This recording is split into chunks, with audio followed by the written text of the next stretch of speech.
In this tutorial, I will show you how to create a glass effect in After Effects. Here, I have prepared the background beforehand. Next, use the rounded rectangle tool to create a shape. Adjust the roundness value to set the corners, then fix its placement.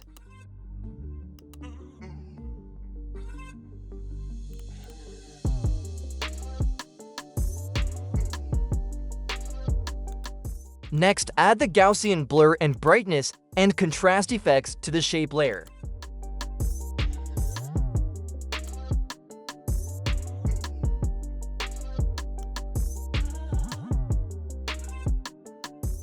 After that, in the brightness settings in the Gaussian blur effect, change the value to 100.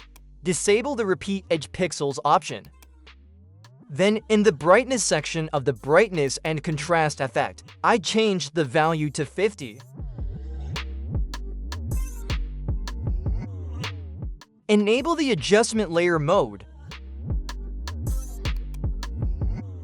To make it easier to distinguish the shape layer, change its name. Then press Ctrl+D to duplicate the layer. On the glass effect to layer, disable the fill layer section. Then enable the stroke setting. Set the stroke thickness as needed.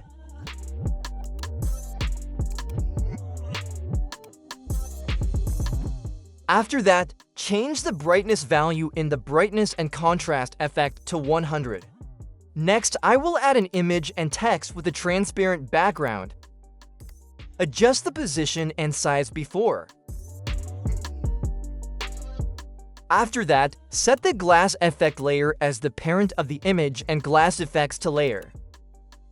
By doing that, if you want to animate it, you only need to set it through glass effect.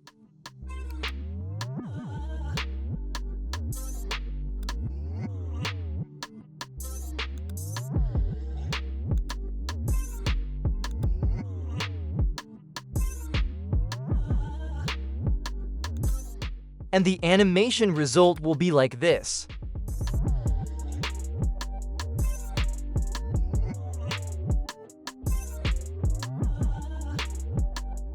Thank you for watching and see you in the next tutorial.